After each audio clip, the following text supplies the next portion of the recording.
on the last session. And then Martine will do 6B. Yeah. Correct. Thanks very much. All right.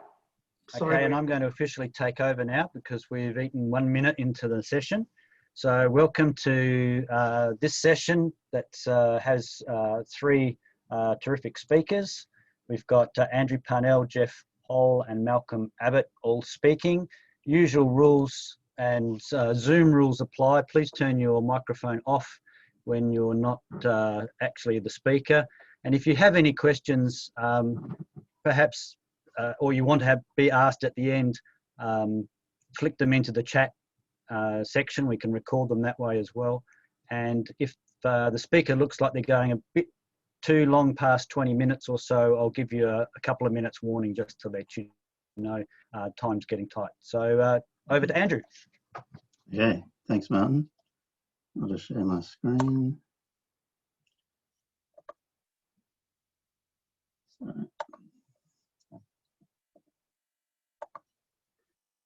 Okay. Rightio, thanks Martin. Okay, so good morning. My name is Andrew Parnell. I'm 18 months into my PhD, which I'm studying part-time at Monash University. My topic today is the push for racial equality in the era of white Australia, Bruce Smith's progressive ideas. This paper addresses the following questions. What were Bruce Smith's ideas on racial equality? How did he advocate for racial equality? And what arguments were used by others, especially his opponents? And this will assist in answering a broader question in my thesis. Why was Bruce Smith unsuccessful in advocating for racial equality? Arthur Bruce Smith was born in 1851 in England. At the age of 3, his family moved to Melbourne, where he grew up, though he spent most of his public life in New South Wales. He entered the New South Wales Parliament in 1882, serving 7 years over 2 terms. He then served in the new Commonwealth Parliament from 1901 to 1919. He died in 1937 in Bowral, New South Wales. Smith was a prominent contributor to economic, political and social policy debates over approximately 40 years. He was a prolific writer and speaker, drawing on a philosophy of liberalism that had been developed over many centuries. He espoused individual rights, equality and freedom. His belief in racial equality was very progressive for the time and shared by few of Smith's contemporaries in public life. Throughout his life, Smith espoused this and other classical liberal policies, including gender and class equality, free trade, and a minimal role for government in the economy.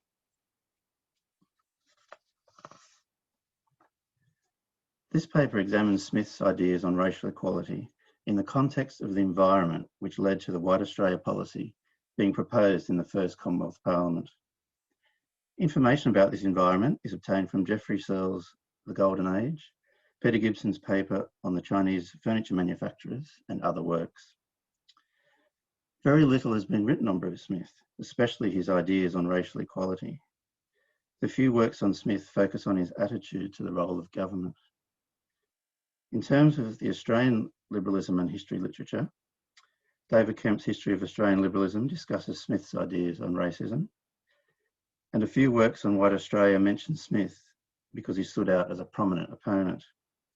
And these include Peter Cochrane's Best We Forget and Timothy Kendall's Within China's Orbit. So just some background on colonial racism. In the 1850s Victorian goldfields, Chinese miners were accused of taking opportunities away from Europeans and expatriating the colony's natural resources to their homeland without contributing to the local economy. There were also concerns about the way they lived and their social habits. In 1855, Victoria introduced a poll tax to be paid by every Chinese immigrant and a restriction on the number of them a ship could bring into the colony. Many thousands circumvented this by landing in South Australia and entering Victoria by land. As their economies developed, this negativity towards Chinese workers spread through Victoria and other colonies, with the most commonly expressed concern being that by working for lower wages, they were undercutting the incomes of so-called European workers. During the 1880s, Victoria and New South Wales introduced laws aimed at restricting Chinese immigration. In 1888, New South Wales Premier Henry Parkes was so concerned about the so-called coloured people moving into New South Wales from other colonies, including Pacific Islanders brought into Queensland to harvest sugarcane, that he convened an intercolonial conference of premiers and senior ministers in Sydney. They each agreed to enact the same immigration restriction law, though progress was inconsistent from colony to colony. This desire for a common approach to restricting immigration was a driving force behind the push for federation. And after federation, implementing a White Australia policy was the new Commonwealth government's priority. And Smith's response to this colonial racism started in 1880, when he had an article published in the Victorian Review. Arguing that there was no economic justification for campaigns against Chinese workers, Smith stated it was logical for any business to lower costs by using cheaper labour, just as it would be logical to use labour-saving devices such as machinery. Furniture manufacturing was a major target of the anti-Chinese campaigners, and Smith made 3 key points about that industry. He said that Melbourne had only about 100 Chinese furniture makers.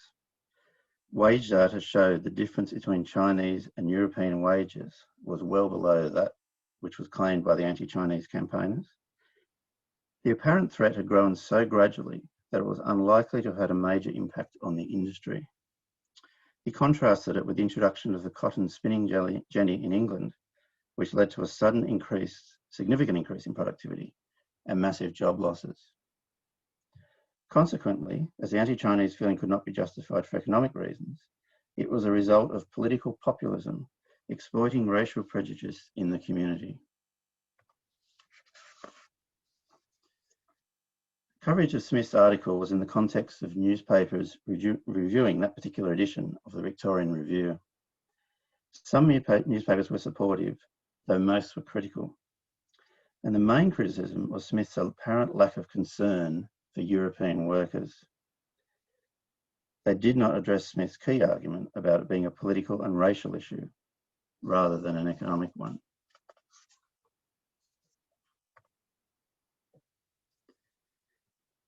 In 1887, Smith published Liberty and Liberalism. This is a 683-page explanation of his philosophy. His fundamental position was that everyone should have equality of opportunity. In Chinese labour, he had stated anti-Chinese campaigners claiming to be liberals were misusing the name.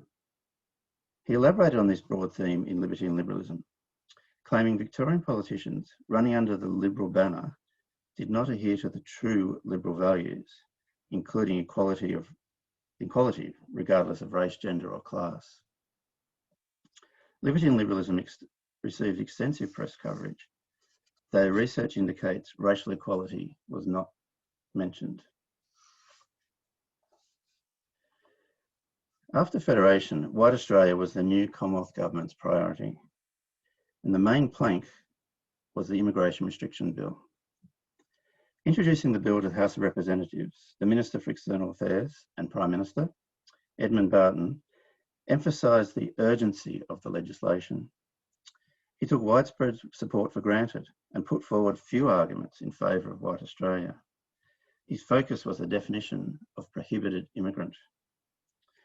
The bill was debated in the House over 10 days, with 60 of the 75 MPs speaking, and of these, only 2 opposed White Australia. Those in favour were from all parties: Protectionist, led by Barton, Labor, led by Chris Watson, and Free Trade, led by George Reid. A recurring theme in the speeches of support was the pressing need to prevent an influx of Asian immigrants who would undermine the labour market, lower the standard of living, and dilute what was referred to as racial purity. The only 2 who spoke against the bill in the House were Smith and Norman Cameron from Tasmania, both of the Free Trade Party. Cameron argued England had treated the Chinese very poorly. He said no race has been treated in a more shameful manner. and in the interest of fair play, they should be allowed to come into Australia in reasonable numbers. Cameron also believed Australia's tropical regions could not be developed without coloured labour. Smith's speech was one of the longest, over 1.5 hours, and he was among the most prominent participants in the debate. In his speech, Smith stated White Australia was a politically motivated policy, and politicians were exploiting voters' latent anxiety about certain other races. They had created an environment of fear by creating jobs, incomes, and standard of living were at risk, and then had claimed to come up with a policy to address these fears. Using census data, Smith calculated there had been a net increase in Asian immigrants of just 170 per annum over the previous 5 years. Consequently, the policy was based on, in Smith's words, a pack of fiction from beginning to end. It was a fairy story. Smith's statistics were subsequently ridiculed by other MPs in their speeches, claiming he did not take account of the existing Immigration Restriction Acts, and that there were many thousands of coloured people who would not have been included in the census. Seeking to expose the hypocrisy of the bill, Smith sought to clarify what was actually meant by a white Australia. Tasmanian MP King O'Malley interjected, "It is the skin colour." Smith responded, subtly exposing the hypocrisy. "That is admitted by ethnologists to be a question of climate and sunlight." He went on, "If the tinge of colour is going to be made a ground for excluding people, then it is going to be a question of climate." Smith's subtlety was missed by his party's leader, George Reid, who spoke next and said it's more than climate and sunshine. It was the characteristics of certain races. Smith favoured an immigration system which would be fair to non-European races, operating in a systematic way, focusing on allowing the very best to enter the nation. In the Senate, Edward Pulsford was the only prominent opponent, and like Smith, argued for equality. Smith's speech received extensive newspaper coverage. They rarely supported his arguments, they generally supported his speech factually. Despite this, they often ridiculed him and his ideas, claiming he was out of touch with public opinion. The Argus was an exception, praising him for being one of the few politicians to say what he believed in, even though it was unpopular.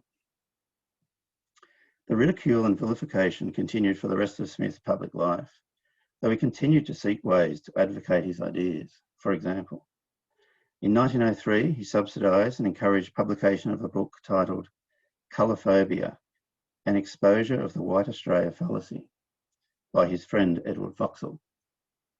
In 1905, he sought to amend the Immigration Restriction Act to end discrimination against Japanese people, as their country was, as he said, in the front rank of civilised nations.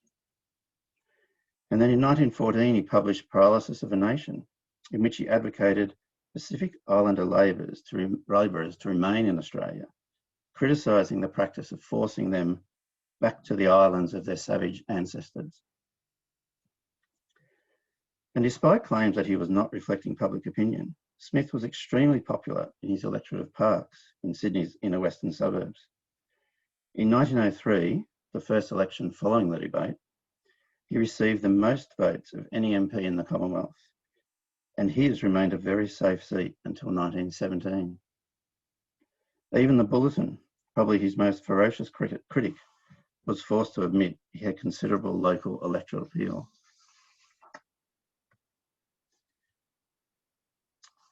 In his speech, Smith had a strong argument which he backed with statistics and reason. He was considered highly intelligent and worth listening to by his fellow MPs, who went out of their way to try to counter his arguments. Newspaper reporters took to him, comprehensively laying out his arguments, even if they didn't necessarily agree with him. And he was popular politically. This raises the question of why he made no headway in advocating for racial equality. Further, throughout his public life, Smith advocated a range of other classical liberal policies, also without success. Which leads to a broader question. In the context of virtually all the policies advocated by Smith being eventually adopted in subsequent decades, including the abolition of white Australia, why was it so difficult for him at the time?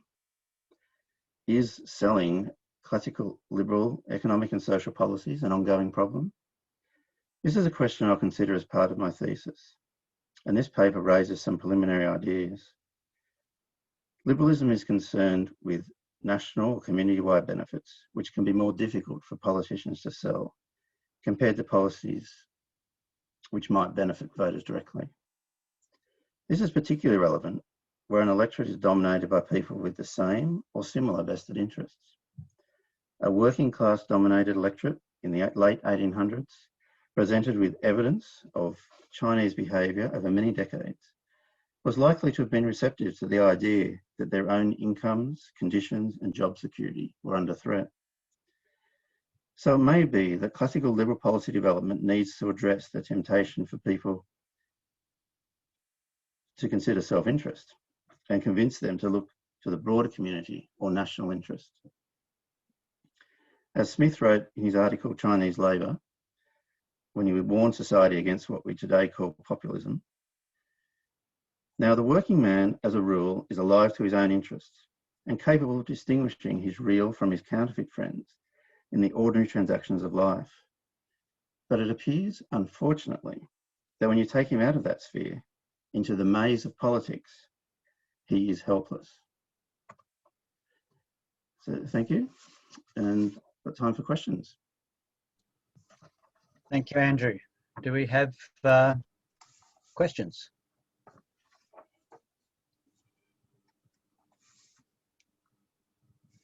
Well, I might start because you mentioned very briefly a little bit about his background and coming from the UK. Have you got any more information about where did he get his attitude towards liberalism from?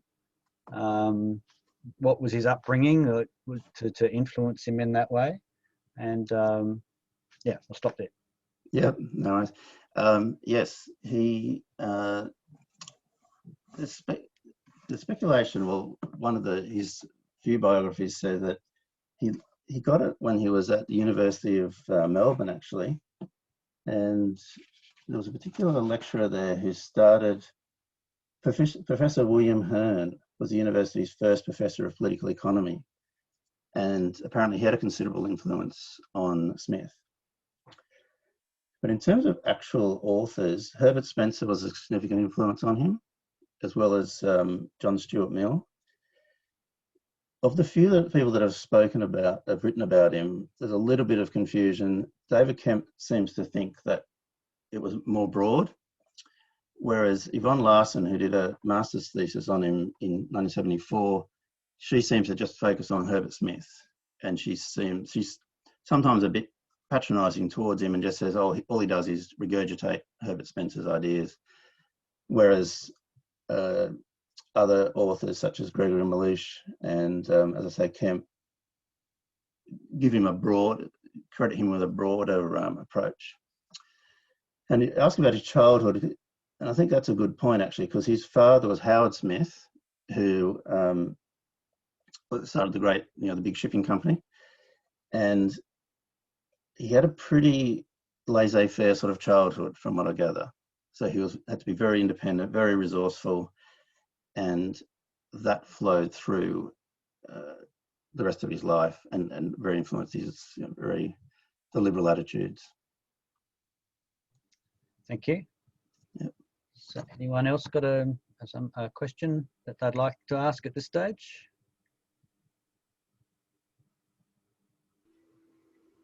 David.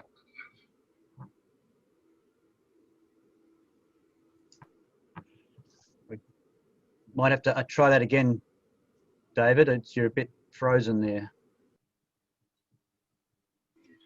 Can you hear me? No? Yep.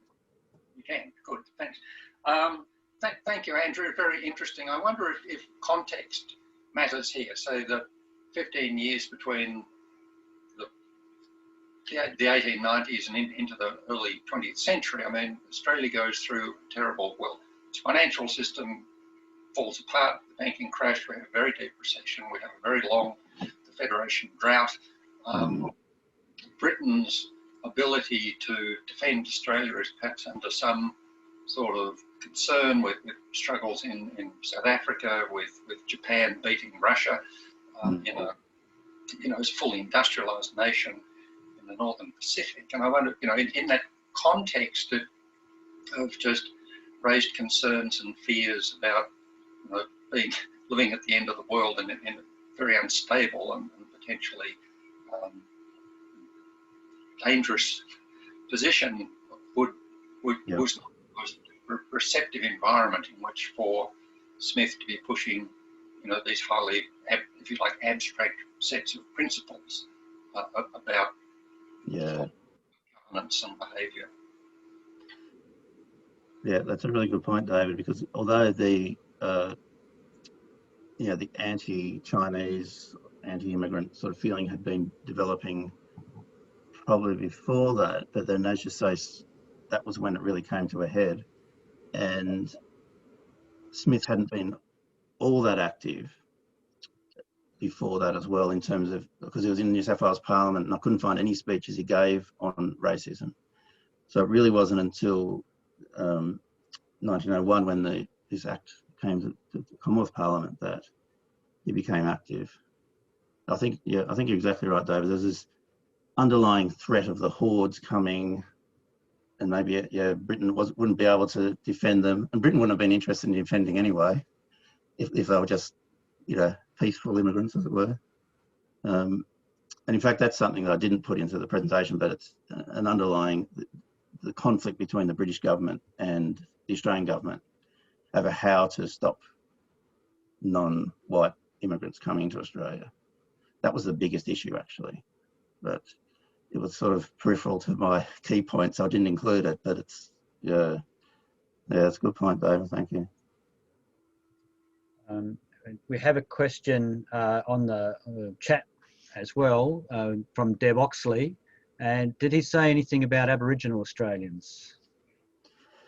That's a very good point, and that's something I will definitely be looking into further.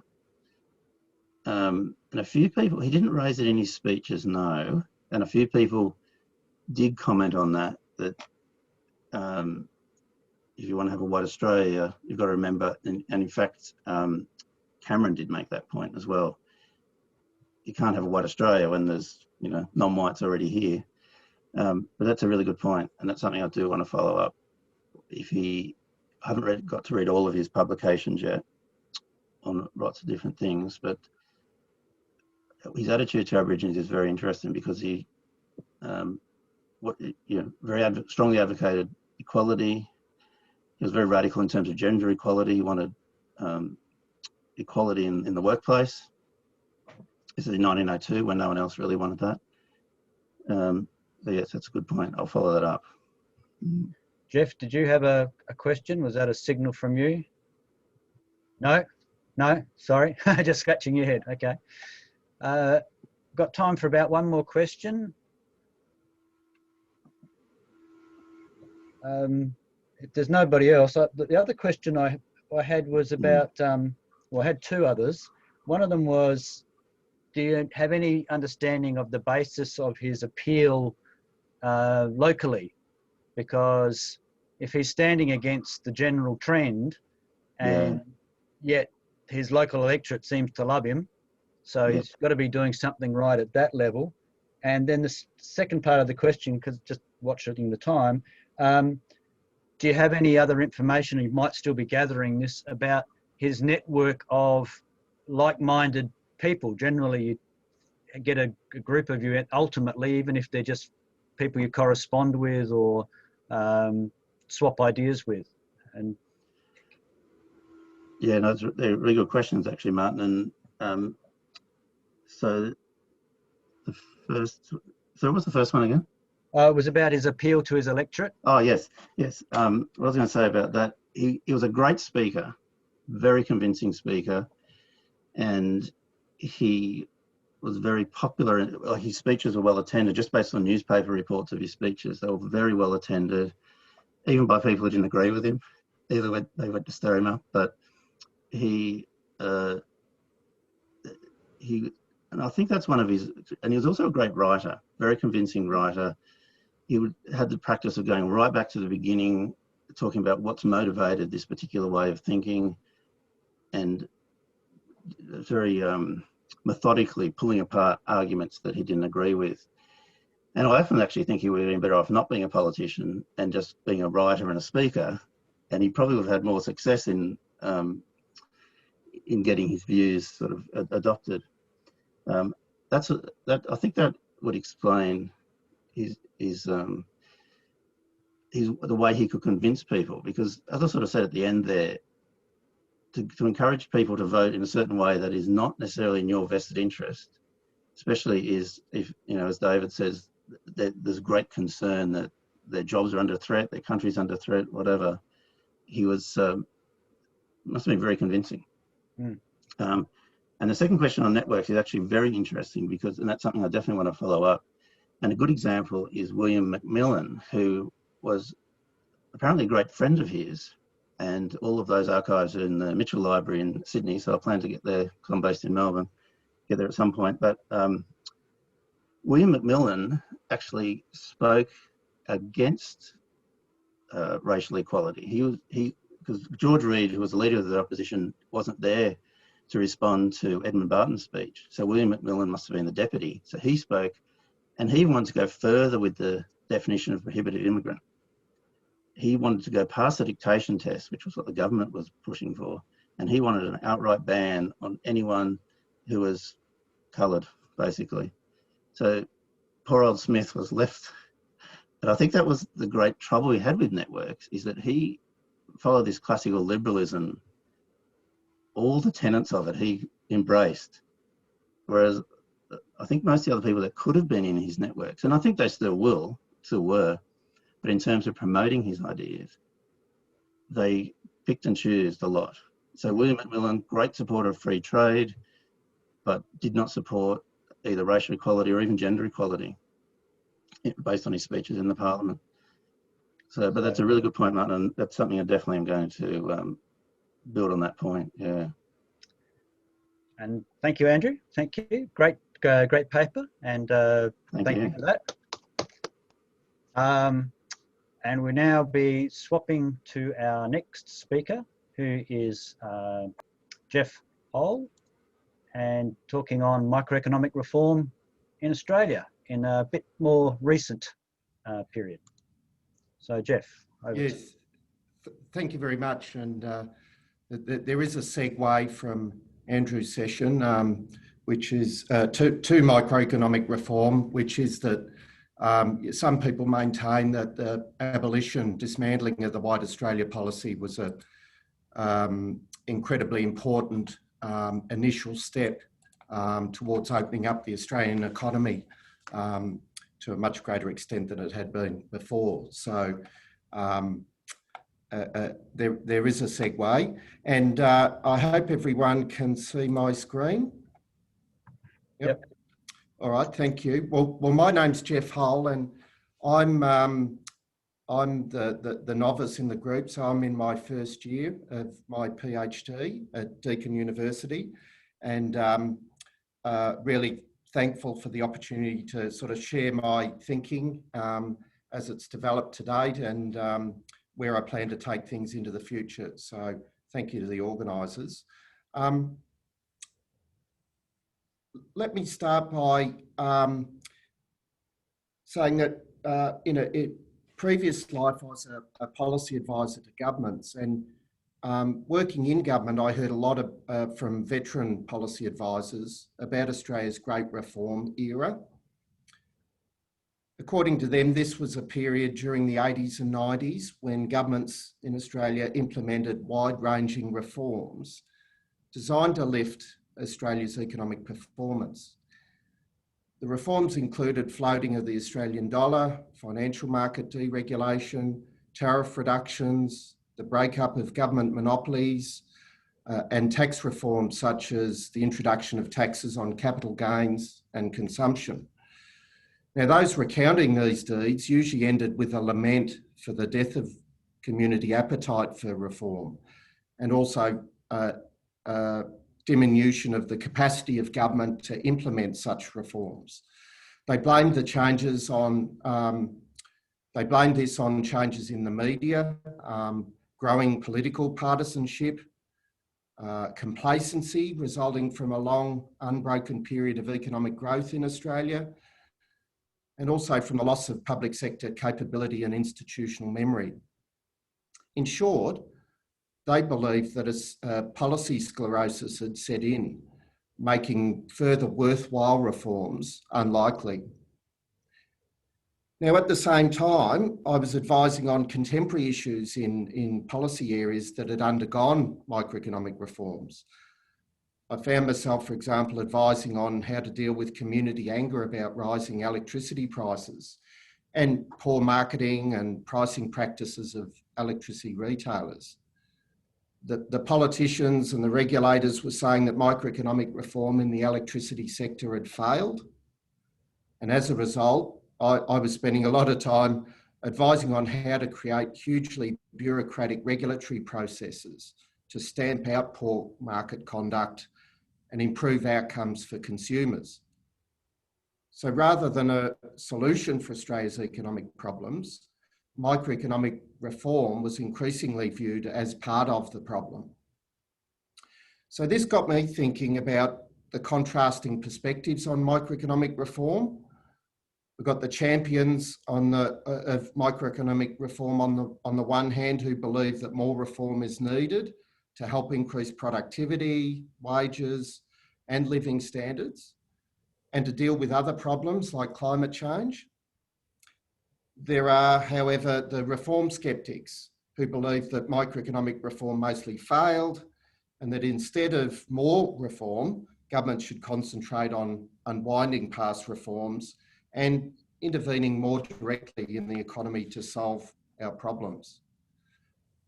So my research focuses on the policy history of micro reform in Australia to try and see whether a policy sclerosis has set in, and if so, the reasons.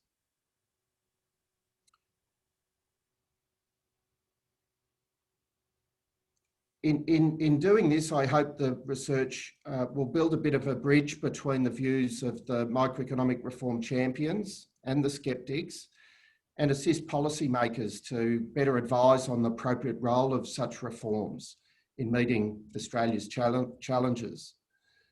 So these are obviously ambitious aims, and in the time left, I just want to address two main questions. The first is, has microeconomic reform slowed? And if so, how? Secondly, what are the implications of Australia's experience for understanding the causes of any slowdown in reform? I don't think these questions have been adequately addressed in the recent literature on reform in Australia. And while several authors have looked at reform in different periods, none have looked at successful and unsuccessful reforms across the period that I'm interested in. So the focus of my research is on reforms involving the federal government, and also I'll talk a bit about successful and unsuccessful reforms in quite a specific sense. I define micro reform to include policy changes designed to improve productivity by enabling individual initiative and markets to play a much greater role in decision making.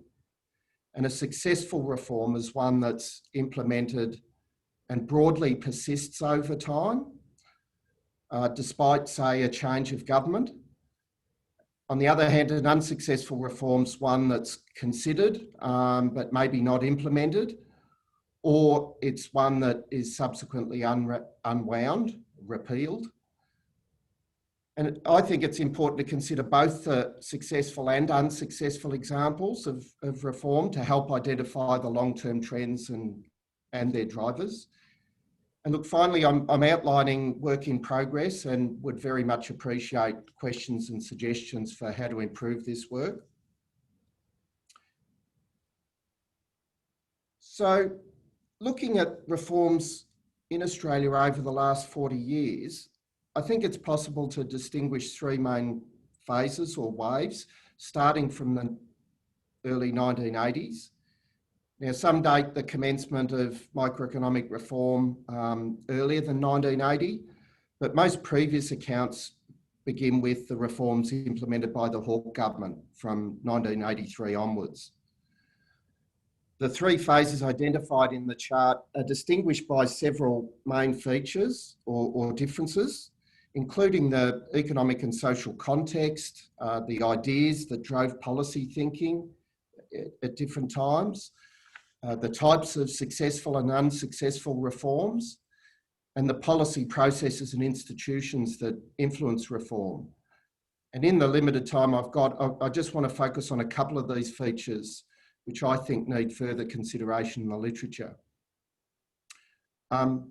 So why three waves? I acknowledge that the starting and end points are subjective.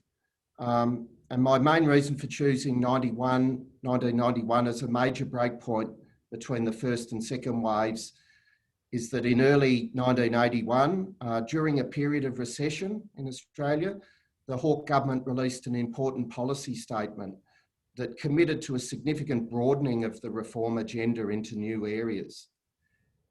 Now, it did this despite significant pressure from many in its core constituency to slow reform during the recession. And for me, the second major breakpoint is 2005. And this marked the formal end of the financial arrangements that supported the implementation of Australia's national competition policy.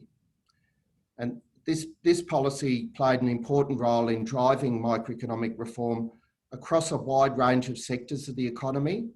There were several features of competition policy that had a major effect on the nature and extent of reform implemented in this second wave. One worth highlighting were the principles that informed implementation of national competition policy. One important guiding principle was that restrictions on competition in markets for goods and services should be removed unless it could be transparently demonstrated that the restrictions were in the public interest. Now, this sought to shift the evidentiary burden from the proponents of reform to those arguing for the status quo, essentially creating a presumption that policy change would occur.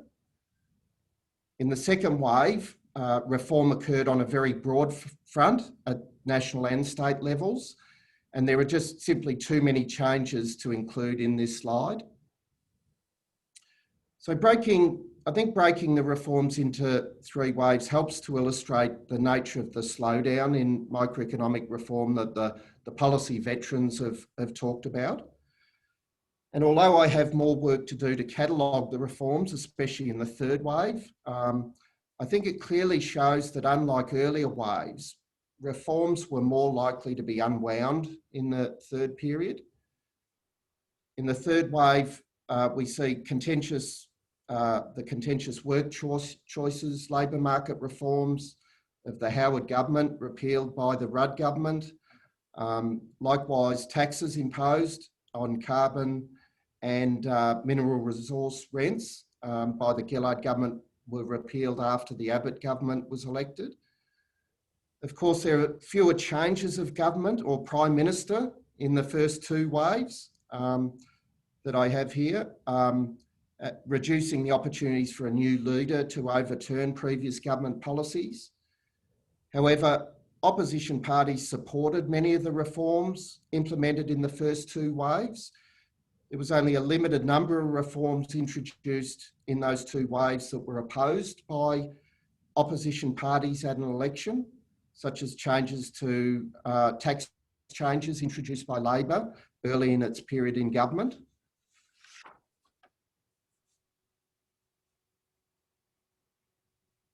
So turning to the decline of reform, most commentary identifies several general causes such as declining trust in business and government, changes in the media, the changing priorities and increased political divide between the major parties.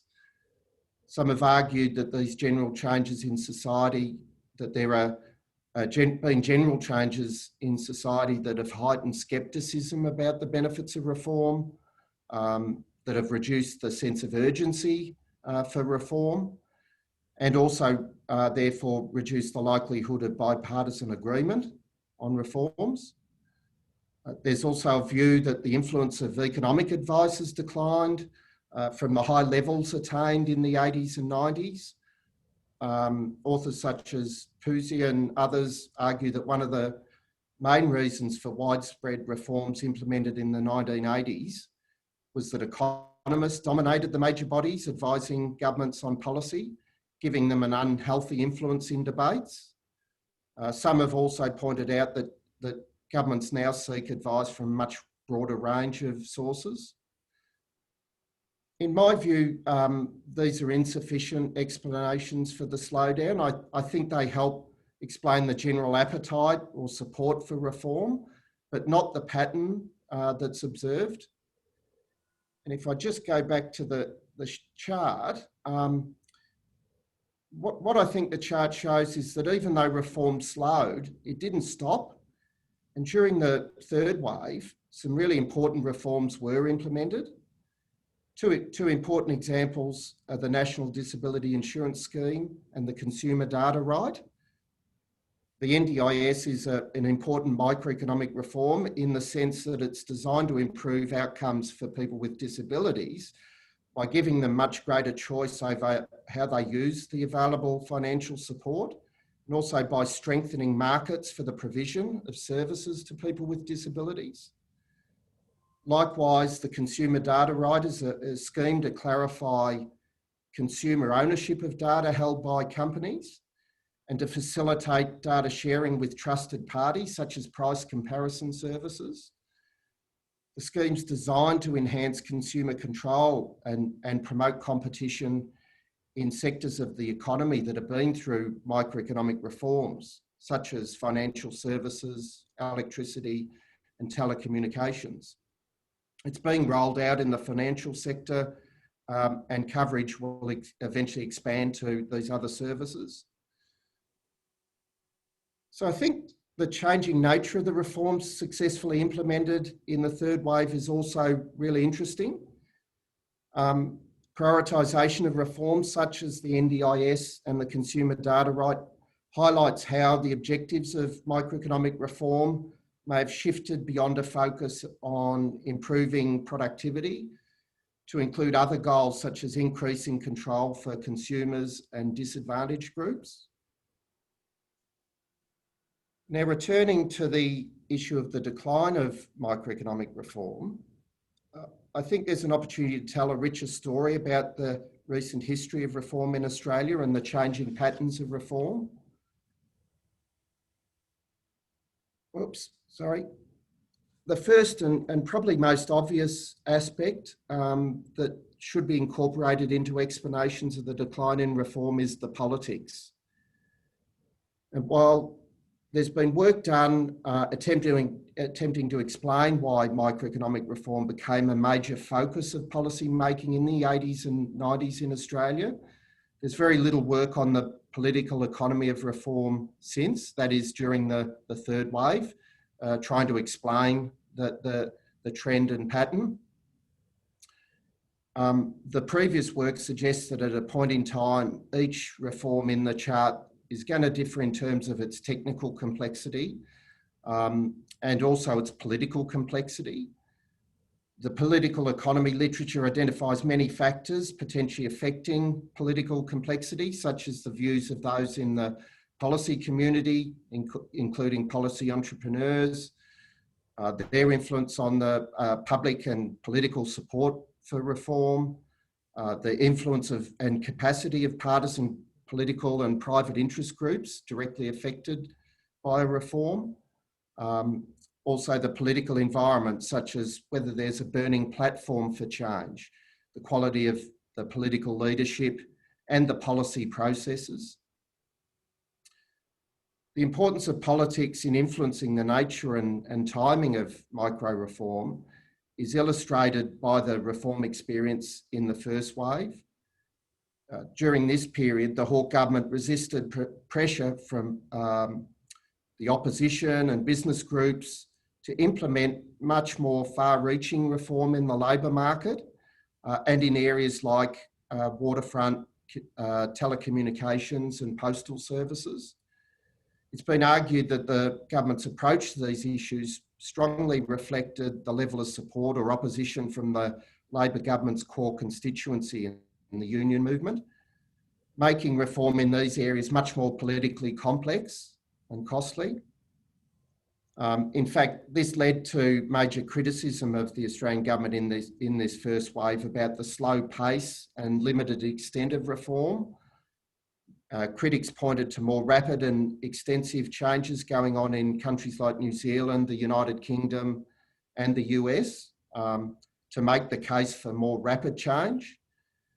Now, what I take from this is simply that the political economy of micro-reform played an important role in determining the pace and pattern of reform.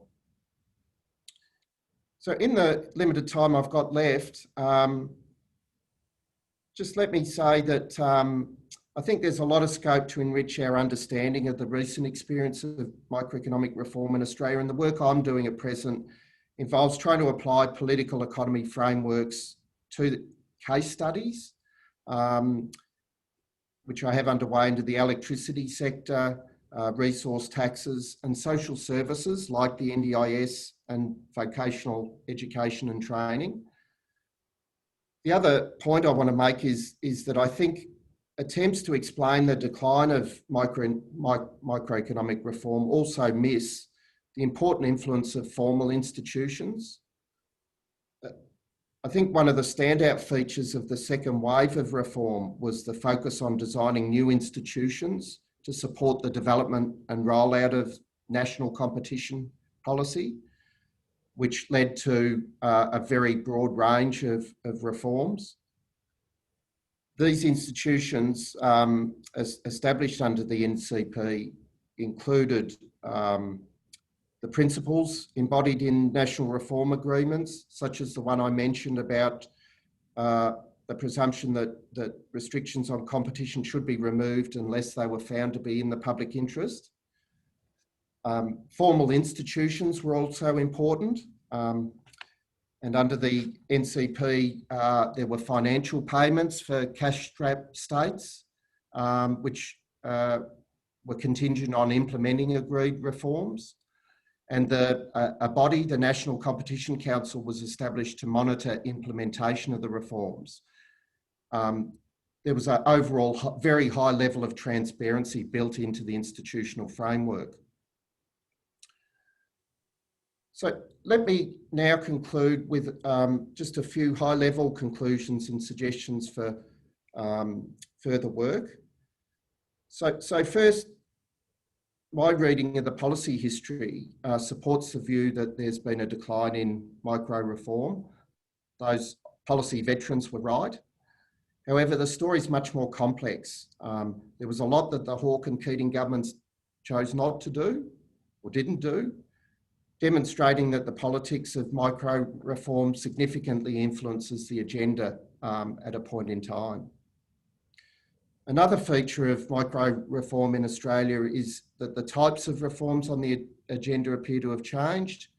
It's hard to demonstrate this in the diagram, but I think many of the earlier reforms which involved removing restrictions or exemptions that were clearly outdated, distortionary or harmful to consumers, such as tariffs and monopoly rights,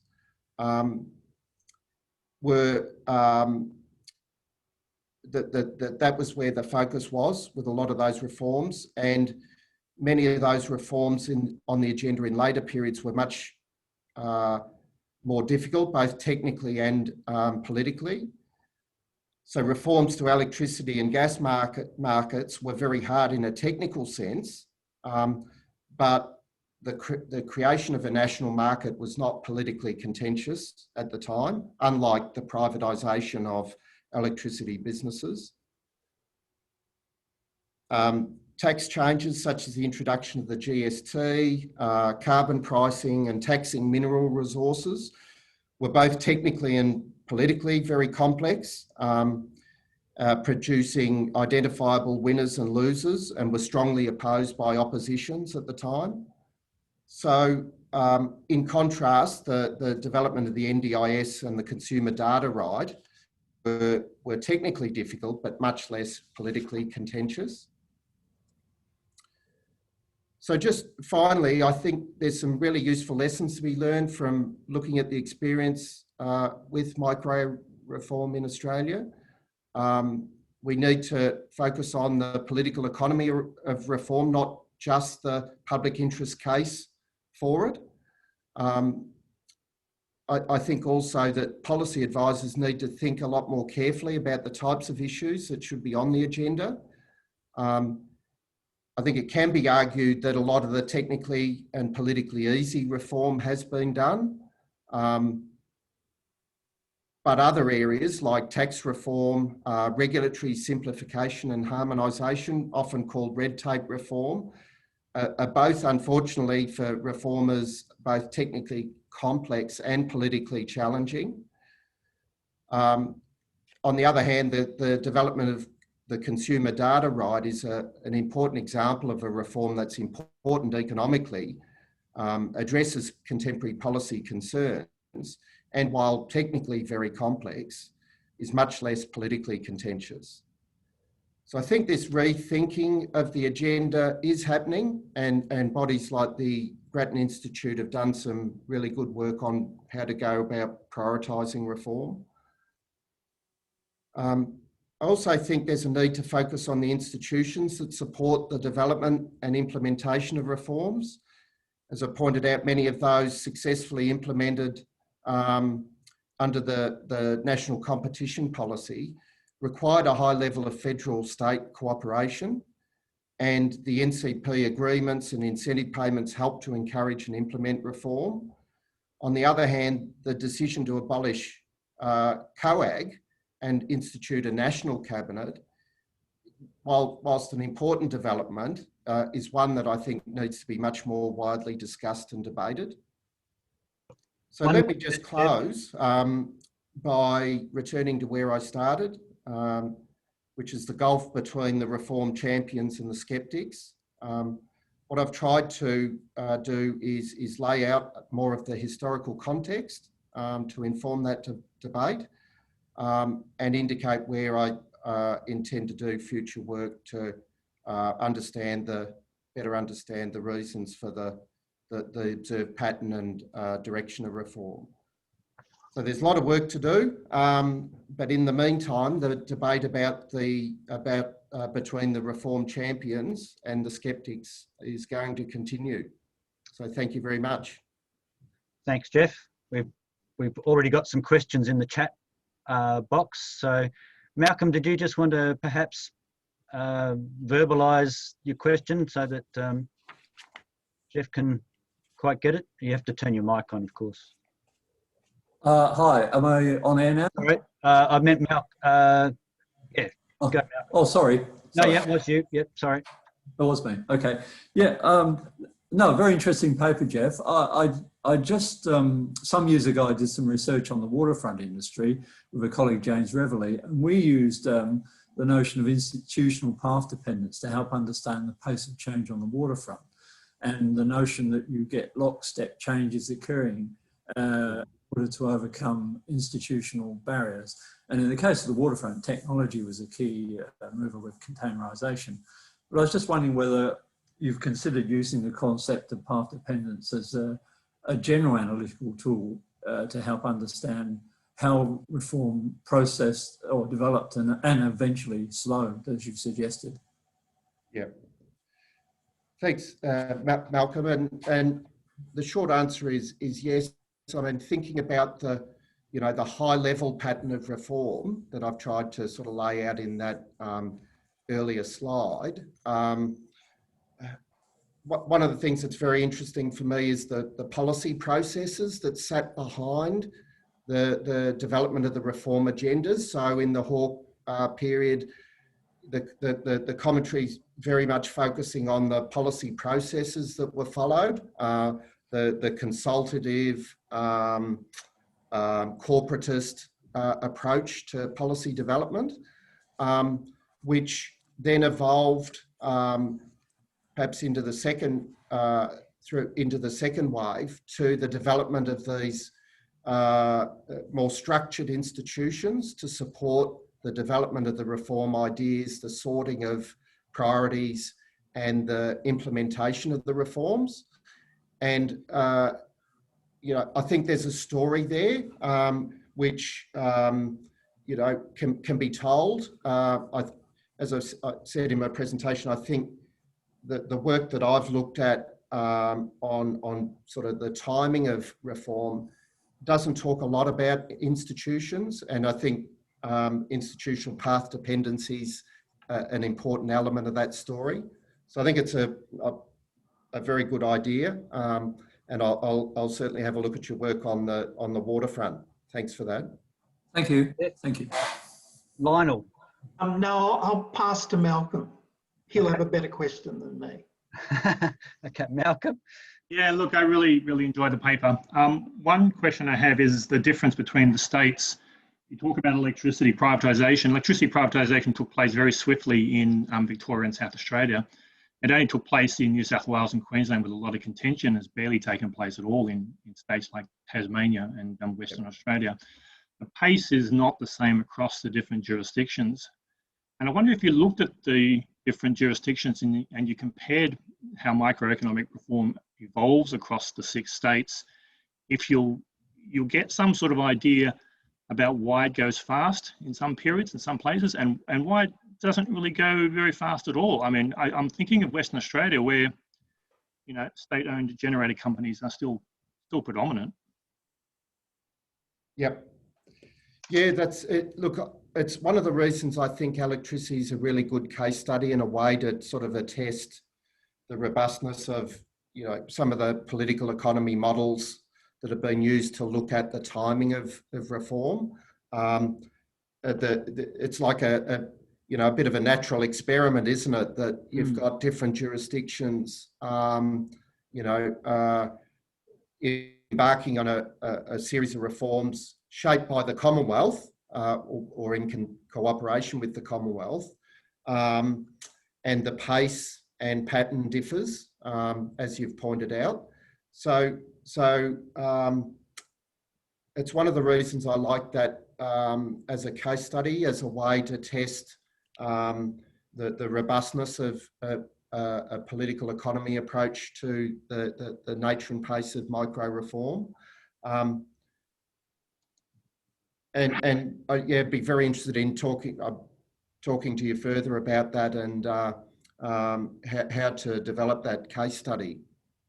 Yeah, because look, I have in my own mind some reasons why West Australia and Queensland have been much slower than South Australia and Victoria. I mean, the reasons are perhaps fairly obvious, but comparing the different states does give you an idea, I think, of the differences in the pace of reform and why it's sluggish in some places, really strong. The 1991 sort of marking point, I think, is a very important one because that's when the Industry Commission's energy report was released. It's 30 years ago now, and it was a real landmark document starting electricity and gas market reform. Yes, yes, absolutely. So I hope by focusing on electricity, I can do a couple of things. One is obviously look at the role of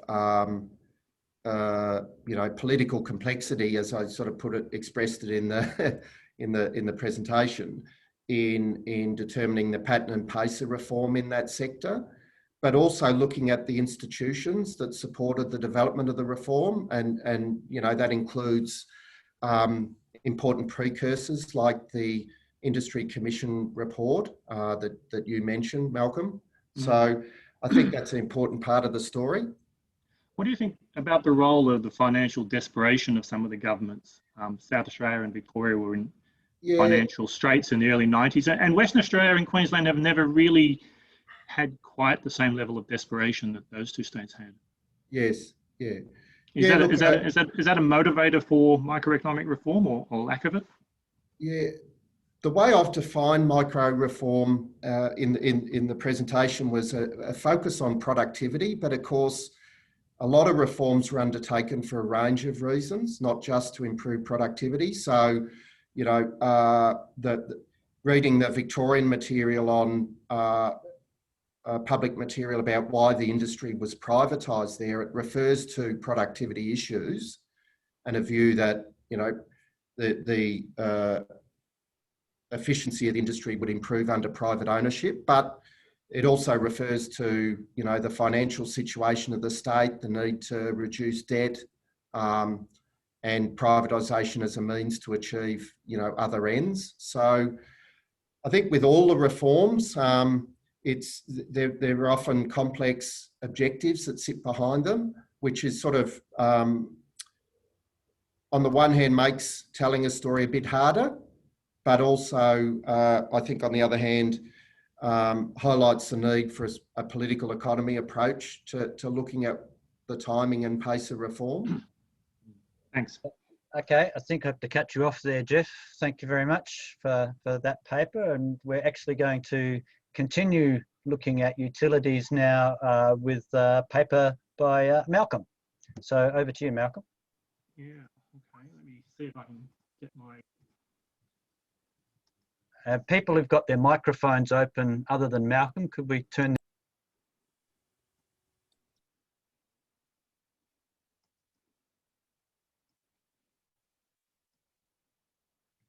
Yeah, I'm just having a little bit of trouble opening my PowerPoint, but if you can just bear with me, I'll be there in a second.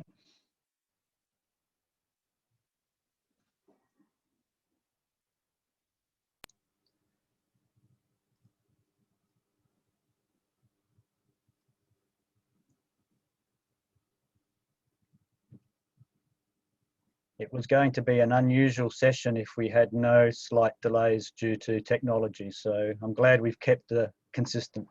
Well, I think it's not your technology, it's mine that's the problem. For some reason, my PowerPoint's not opening, but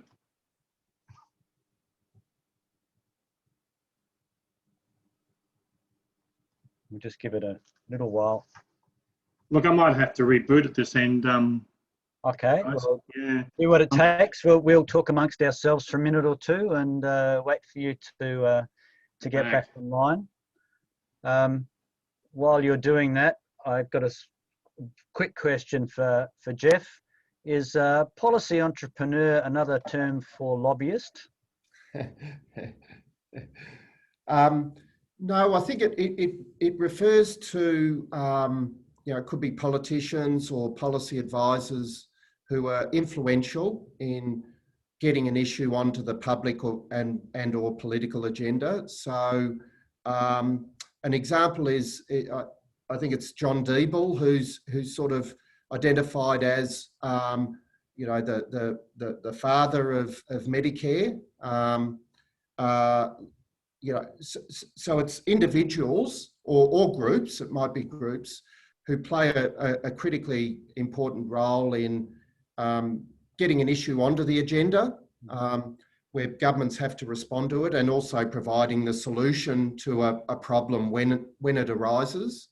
So, you know, there's a view that when the currency depreciation occurred in Australia, the Banana Republic period, you know, through the Industry Commission, other bodies in government, there was an ability to put up a whole host of ideas that government could grab to implement as part of the response to that sort of general public policy problem.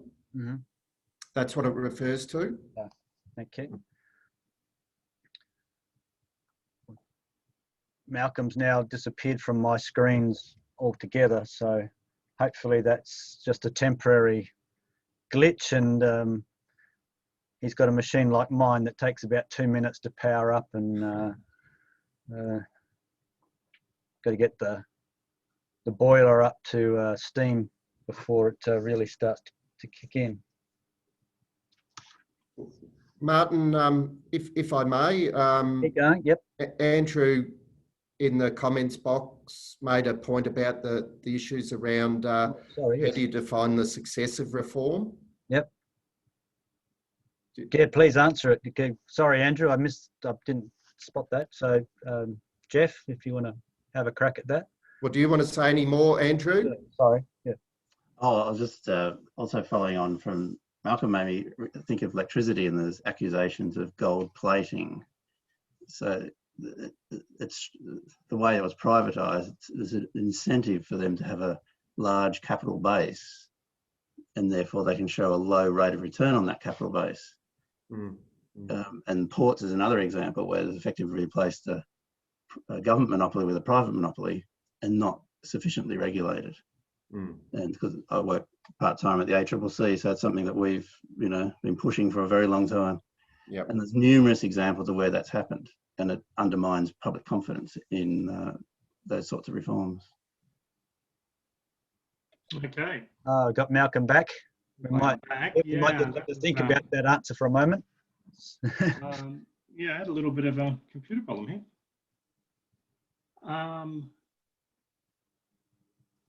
Let me see if I can just share the screen with you.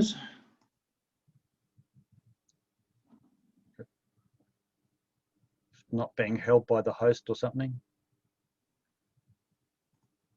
There we go. It's on, is it? Yeah, start.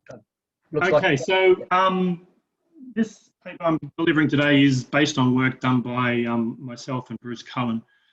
We've spent the last 2 years writing a book on the last 30 years of utilities reform in Australia. It's being published later this year by the Oxford University Press. It's in the process of being proofread at the moment. So what I'd like to do today is just pick a few key points out of it and present them to you. Bruce Cullen and myself have been publishing papers now for about 20 years on the utility sector. We originally met back in around about 1999 when we were both ministerial advisors to the Victorian Cabinet. Bruce is, I wouldn't say he's a well-known economist in Australia. He's always kept a very low profile, but he's certainly a very important one.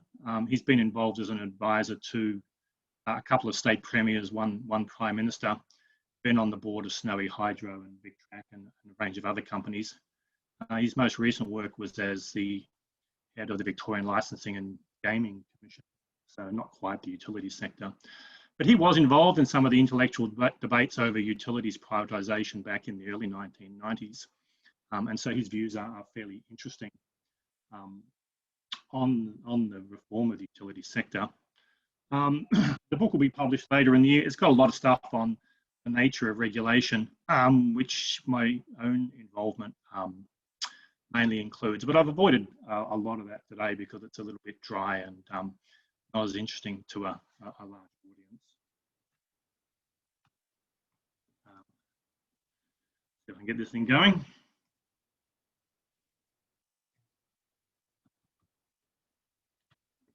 Or not.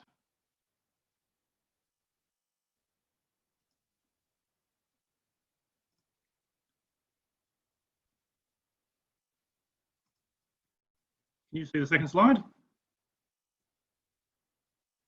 Hello? I see a document recovery slide, and you've got introduction, and then you've got the second one highlighted, but it hasn't come up yet. It's still, sorry, yes, that's the second slide. Yes, we can see it. Oh, okay. I've still got something different on mine. But anyway, what I'm attempting to do today is look at the process of utilities reform, communications, energy, water and transport, to identify what motivated governments to pursue reform and judge how successful it was. Hopefully we're on the next slide. Yep, all good. Okay, reform has involved the vertical separation of the industry into different components and the introduction of competition where possible. It's also involved economic regulation of monopoly parts, which has been undertaken by regulatory agencies from the 1990s. The process of vertical segregation has been a fairly long and complex one. In the case of some industries like aviation, vertical separation always existed between the competitive and monopoly elements. In gas, it's existed to some extent. In telecommunications, it's only really coming into fruition now with the establishment of the NBN. And in rail, it's a very complex case where we have both vertically integrated and vertically separated rail track companies, a very complex case indeed. The water industry, largely vertically integrated, mainly because the monopoly component is such an important part of that industry. In terms of the regulation of the monopoly element, generally speaking, what happens today is we have an allowed rate of return, expenses plus allowed rate of return on the asset base, the so-called rate base. The examples that I give there, the first one was one I worked on when I worked for the APEBHC way back in 1998. So it's a long time ago now, but that was one of the first most important early decisions, the Australian gas transmission case. The companies were allowed a 7.75% rate of return on the asset base of 363 million, which allowed a revenue of 28.2 million on their assets. An incentive component was also added, CPI minus X. I've had another interesting example there as well, way back in 1918. Despite the general idea that Australia didn't have much of a history of rate of return regulation, the gas supply industry in Australia has been regulated in some parts since 1912. In Sydney, AGL has been the subject of that type of regulation since then. There was a Royal Commission at the end of the First World War into AGL's operations in Sydney, and it was allowed at that point an 8% rate of return on its asset base of £1.7 million and allowed revenue of £136,000. The regulation of AGL in Sydney continued right through the 20s, 30s, 40s, 50s, 60s, 70s, 80s, up until the 1990s, pretty much the same. The 8% rate of return was lowered to 6%. In the 1950s, it became 2% plus the long-term bond rate. It then transferred itself into the regulatory system that we have today in the 1990s. And so we have in Sydney a history of rate of return regulation that dates right back to 1912. A not very well-known part of Australian economic history. In terms of privatisation, reform occurred regardless of ownership. So government business enterprises, if they weren't privatised, were generally corporatised. They were then regulated as if they were private companies. Each jurisdiction pursued privatisation independently, and although national reform agreements did not mandate privatisation, it did encourage it by making government ownership more risky. If you take away the impediments to competition, it makes the running of government business enterprises more difficult, more tricky, and provides an incentive to privatisation. Privatisation of the utility sector did not take place at a steady rate.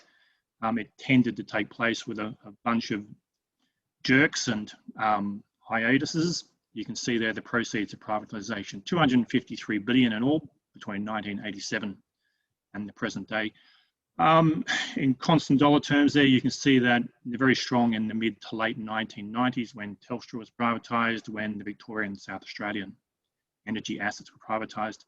2005, 2006, I think that's New South Wales privatising some of its generator assets, and later Queensland privatising electricity and rail assets becoming more important.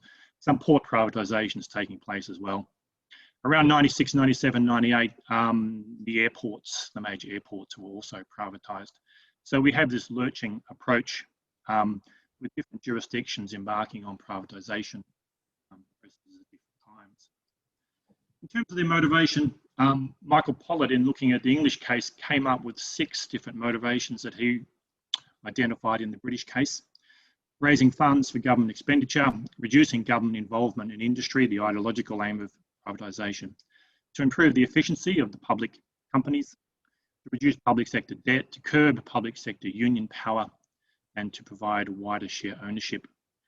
There's a link between some of them. If you improve the efficiency of government business enterprises, of course, they can raise more money for governments. They might also be privatised for more value as well.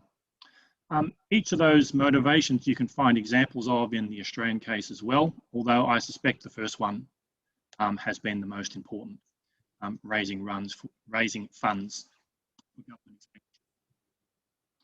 The government business enterprises themselves were perceived in the 1980s as achieving poor levels of productivity, low rates of return. They were stigmatised as being overstaffed while demanding considerable funded investments. The lack of competition was identified as the major cause, but was also caused by the politics of government ownership. In terms of raising funds, one of the aspects that Bruce Cohen and myself has looked at is the nature of public choice and the way in which privatisation and corporatisation can occur. And one of the things we found was that if you have heavily concentrated, strongly interested groups that can be politically isolated or managed. And corporatisation and privatisation means that governments can generate large amounts of funds for other spending programs that can be dispersed over wide groups of people. Now, this is almost the direct opposite of what we would refer as being public choice theory. If you have very highly concentrated, very strongly interested groups, if they are affiliated to a political party that's not in office, you can act at their expense to raise funds through privatisation and then use that largesse to buy votes in other parts of the economy. Now, the example I give there is electricity versus post. Now, electricity has been privatised in a number of jurisdictions. Typically, employment is very heavily concentrated on the coalfields, the Trove Valley, the Hunter Valley, and around Gladstone. The people in those regions have a very strong interest in maintaining government ownership. If they are politically isolated or managed in some way, then privatisation of the assets associated there can be used to buy votes in other parts of the economy. And you can contrast that with the case of the Australian Postal Service. Now, the Australian Postal Service has supporters right across the political spectrum, located in the public sector unions in the major capital cities, but also in rural and regional areas. And for those reasons, it becomes very difficult to reform, very difficult to privatise, and it's probably the reason why Australia Post has remained in government ownership far longer than any other public enterprise. Now, this notion of a reverse public choice is a fairly interesting one, and I think it's one that could be used to look at the way and the reasons why some of the public sector assets have been privatised and why some others have not. You could probably think of some other examples as well. The APEBHC, I think, would be a good example of a government enterprise, or quasi-government enterprise, that has support across the political spectrum and across urban and regional centres, which is very difficult to reform because of the spread of that support. It's not highly concentrated in the same way that electricity generation is. And what we think of public choice often comes out as the reverse. In terms of the motivation of raising funds, I think this is a very strong motivation for governments to privatise enterprises, or at least to corporatise them. I take the example of the SECV, the State Electricity Commission of Victoria. It was privatised in the years 1992 to 97, sold for $22.8 billion. At the time, the Victorian government was paying on its debt an interest rate of 8%, which meant that it was paying $1.9 billion in interest a year. The last year that the SECV operated, it made earnings in 1993 of $1.2 billion. So the yearly gain to the Victorian government was quite substantial. Now, right through the 1970s and the 1980s, if you look back at the historical data, the SEC made a rate of return that was less than the long-term bond rate paid by the Victorian government. So if the SECV had been privatised at any point during the 1970s, 1980s and 1990s, it would have made money for the Victorian government. Now, corporatisation means that you make some rate of return, perhaps over a long period of time. Privatisation means that you get a very high level of money very, very quickly. And it means that it's very attractive to state governments to privatise if they think that they can manage the political fallout. And in recent years, we have seen governments like the Daniel Andrews government in Victoria and Anna Blight's government in Queensland that have privatised substantial assets like the Port of Melbourne and Queensland Rail above track operations, even though you would expect them to be ideologically opposed to such privatisations. In both cases, the governments felt that they could manage the political fallout and wanted to use the money to spend on other activities. In terms of the reform process, we can look at the various industries and see what the results have been. The reform process has been very different across the different sectors, and Bruce Cohen and myself spend quite a lot of time looking at the different sectors. In terms of telecommunications, the sector is very different from what it was like 20, 30 or 40 years ago. Efficiency of the telecommunications industry has improved from the late 2000s during the period of privatisation and after, which might be attributed to the introduction of competition in the 1990s. Productivity is much higher and relative prices are much lower. Productivity growth has not been constant over the period. In fact, productivity growth in the communications industry was strongest in the 1970s and 1980s, after the first reform took place in 1975. 1975, Australia Post and Telecom Australia were created out of the old Postmaster General's Department, and over the next 10 years, the communications sector was the largest growing productivity growth area of the Australian economy. In the 1990s, 2000s, productivity growth has still been strong, 2.4% per annum. That's still much higher than the Australian average. In terms of pricing, we can see that the index of communication prices generated by the Australian Bureau of Statistics has seen a steady decline of telecommunication services. Now, I guess we all understand that that bundle of services within telecommunications looked at by the ABS would be very different and change over time. But we can contrast it with Australia Post. Today, we're still paying in real terms pretty much the same price for a stamp that we did 20, 30 or 40 years ago. Now, Australia Post today is a much more efficient organisation than it was back in the 1970s or 1980s. So if prices haven't gone up in real terms, what has gone up? The profits of Australia Post, except in the most recent years where postal volumes have collapsed because of the internet. The reform of Australia Post, first in 1975 and then again in 1989, led to very large returns to the Australian government. Australia Post, or the postal services, historically broke even, but through the period from the mid-1970s through to just a few years ago, Australia Post made quite a lot of money for the Australian government. In terms of electricity and gas, corporatisation and competition boosted efficiency levels. Australian government-owned electricity utilities in Queensland and New South Wales raised productivity just as dramatically as the privatised ones.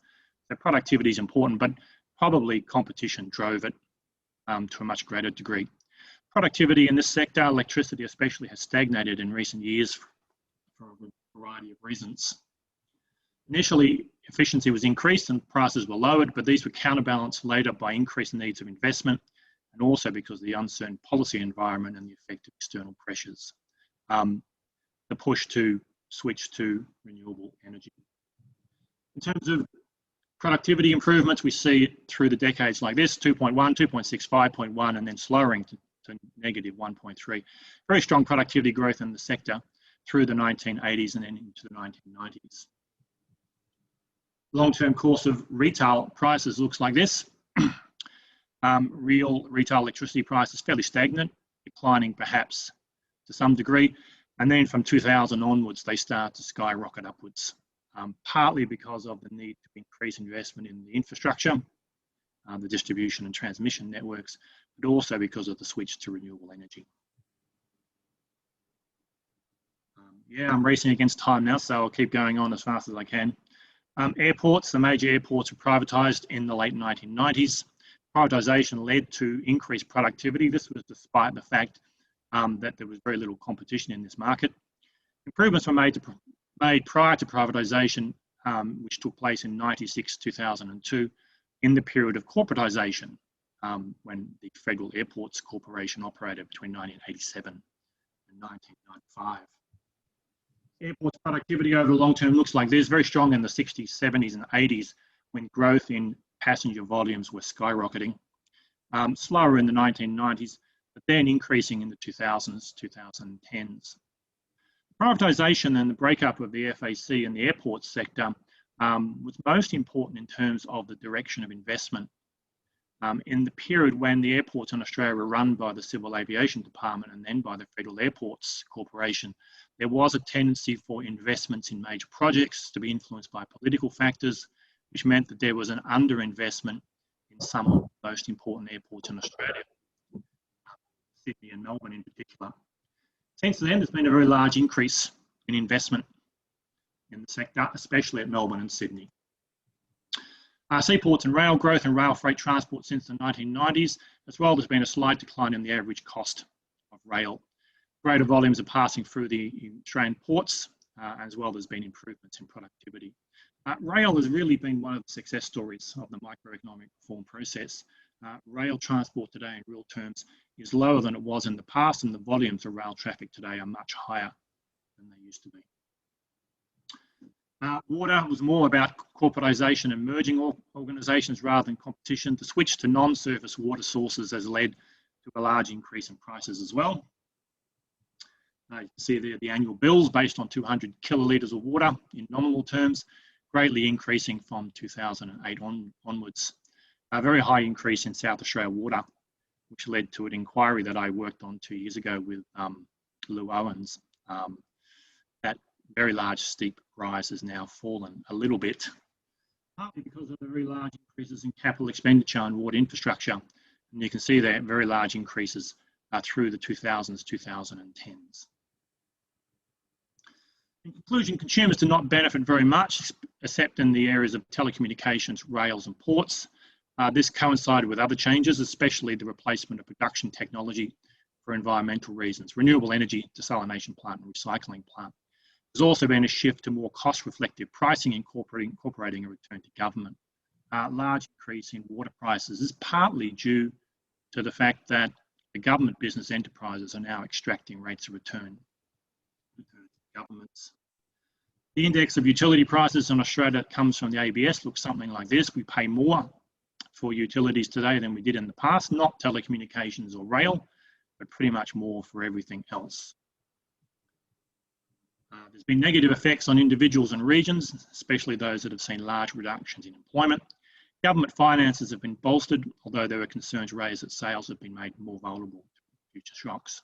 In terms of the privatisation and corporatisation process, I would say the greatest beneficiaries of the process have not been the consumers themselves, but the state governments that have carried out these processes.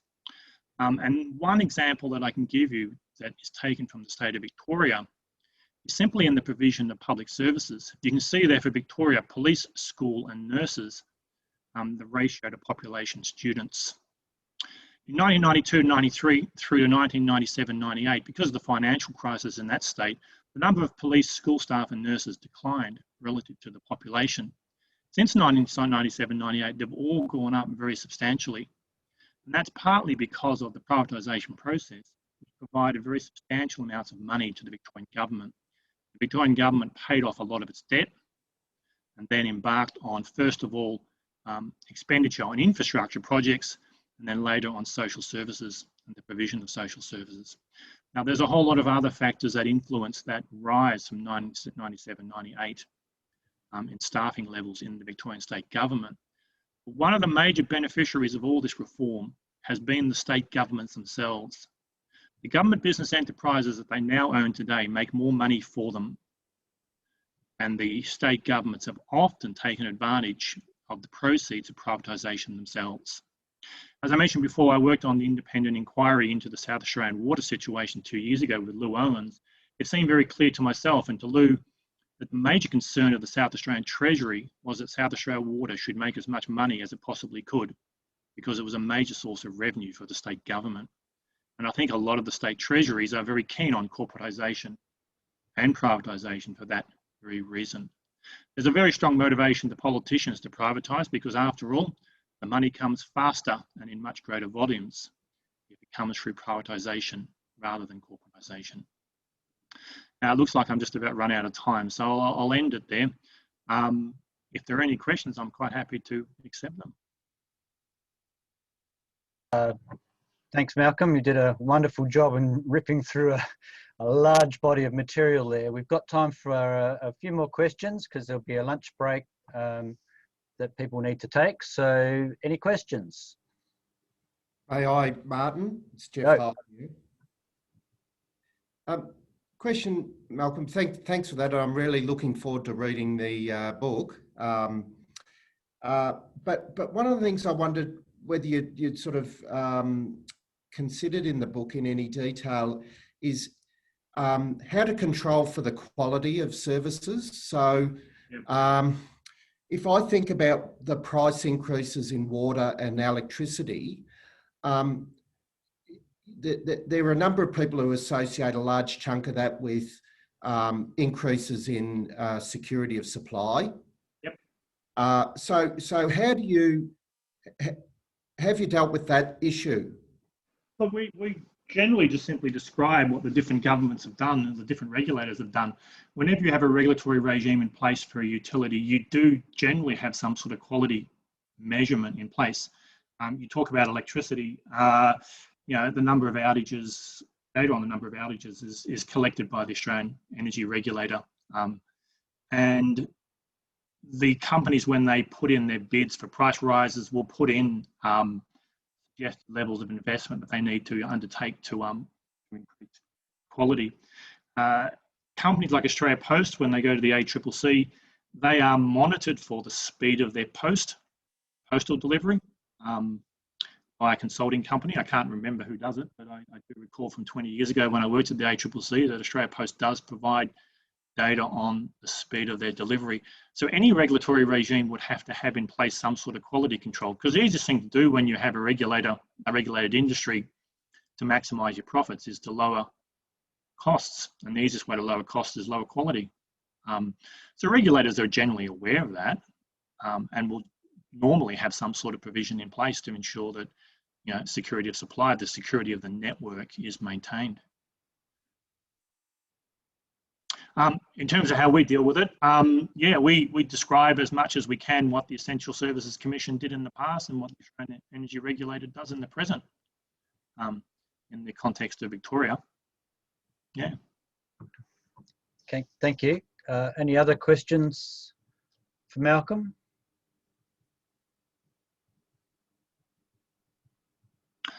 Look, in terms of Jeff's paper in the past, I think one of the things we have to bear in mind in terms of judging the success of microeconomic reform, I think we have to be mindful of public choice literature and think about governments as themselves being interested agents.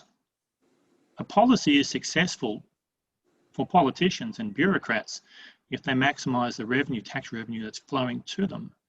And corporatisation and privatisation has been successful at giving more money to state governments if you judge success in those terms. And I think that's a very important driver of reform. State governments want to raise money. We've got a question online from Cam Coventry as well. If Cam would like to verbalise it, that's fine. Or... Yeah, I think that's me. You say that consumers haven't benefited much from privatisation. State treasuries or state governments have. Yep. This is not a very happy story, I think.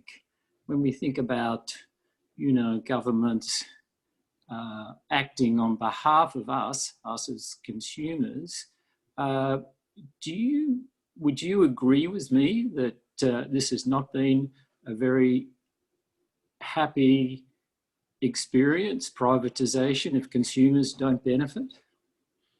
Don't benefit directly through the prices of the products that they consume. That's not true of telecommunications and rail. I think consumers in those two sectors certainly have benefited. But in terms of electricity and gas, I think the state governments have been the major beneficiaries. Whether the citizens of the states, not consumers, but citizens of the states benefit is another story. In the state of Victoria, where the privatisation process took place to a very substantial degree, we now have more school teachers, more nurses, more police per population than ever. We have very substantial regional hospitals that were built in the 1990s. We have a lot of roads that were built in the 1990s and freeways. If you live in Melbourne, you soon start to realise that a lot of the infrastructure that exists in the state and a lot of the public buildings that exist in Melbourne were built in the 1990s and 2000s, partly from the largesse of the privatisation process. So as consumers, we are worse off. As consumers of social services and infrastructure, we're probably better off. Now, which do you regard yourself as? If you travel around the state of Victoria and you go to some of the regional hospitals these days, they are much larger, employing more people, and have much more elaborate equipment than they did 20, 30, 40 years ago. And those regional hospitals were built in the 1990s, a lot of them, and partly paid for by the privatisation proceeds. Do you feel better off for having those hospitals rather than lower electricity prices? Thanks, Malcolm. I understand. Yeah. And last question, I think, is from Andrew.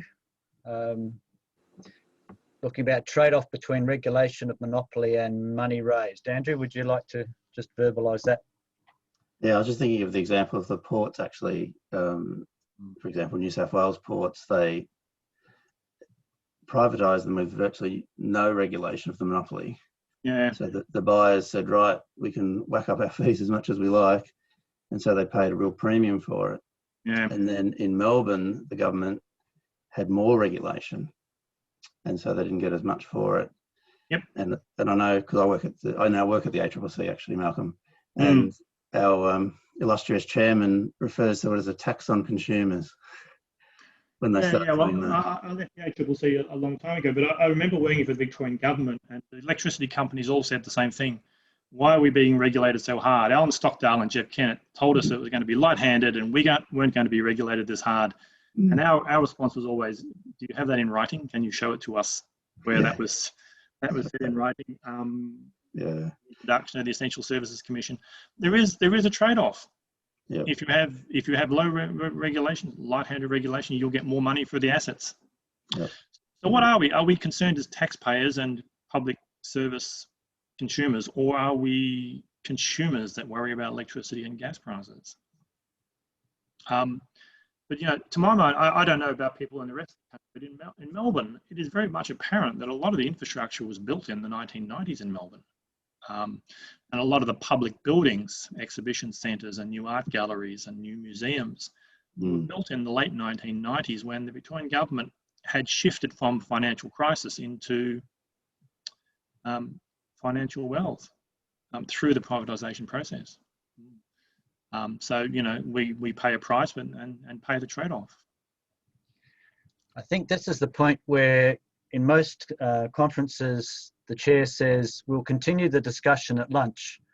That's unfortunately a little bit difficult today, but please join with me in thanking all of our speakers. And if you have any particular questions that we didn't get answered, please contact the speakers individually online or somewhere.